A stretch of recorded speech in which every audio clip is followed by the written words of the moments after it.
Hello viewers, இது திரைச்சாரல். இன்றைக்கி நம்ம இந்த வீடியோவில் எதை பற்றி பார்க்க போகிறோம்னு சொன்னால், தேவர் ஃபிலிம்ஸ் தயாரித்த 5 படங்களில் நடித்து ஒரே ஒரு வெற்றி படத்தை தந்த புகழ்பெற்ற நடிகர் அப்படிங்கிற விவரத்தை இப்போ நம்ம இந்த வீடியோவில் பார்க்க போகிறோம்.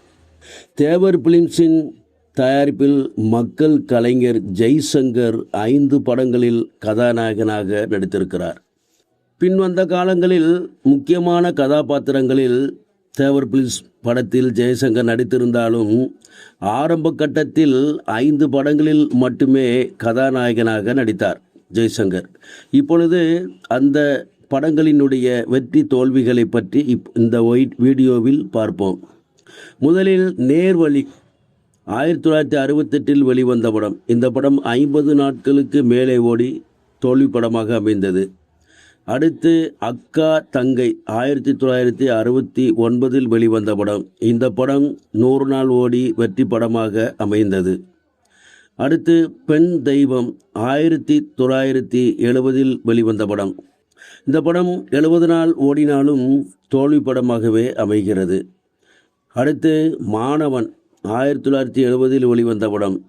இந்த படம் 70 நாட்கள் ஓடினாலும் தோல்வி படமாகவே அமைகிறது.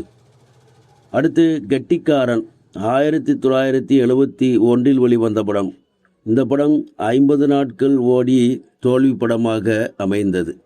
ஆக இந்த 5 படங்களும் தேவர் ஃபிலிம்ஸ் தயாரித்து ஜெய்சங்கர் கதாநாயகனாக நடித்த படங்களாகும். இதில் ஒரு படம் மட்டும் 100 நாள் வெற்றி படமாக அமைகிறது. ஜெய்சங்கரின் படம் 50 நாட்களுக்கு மேலே ஓடினாலே அதிக லாபம் கிடைத்துவிடும். அதிக லாபம் கிடைத்ததனால்தான் சின்னப்பத்தேவர் ஜெய்சங்கரை வைத்து தொடர்ந்து படங்களை எடுத்தார். இருந்தாலும் 100 நாள் என்று சொல்லும் பொழுது ஒரு படம் மட்டுமே வெற்றி படமாக அமைகிறது. சரிவர்ஸ், இந்த கண்டனத்துடன் முடிகிறது. அடுத்து ஒரு நல்ல கண்டனில் சந்திக்கிறேன். நன்றி.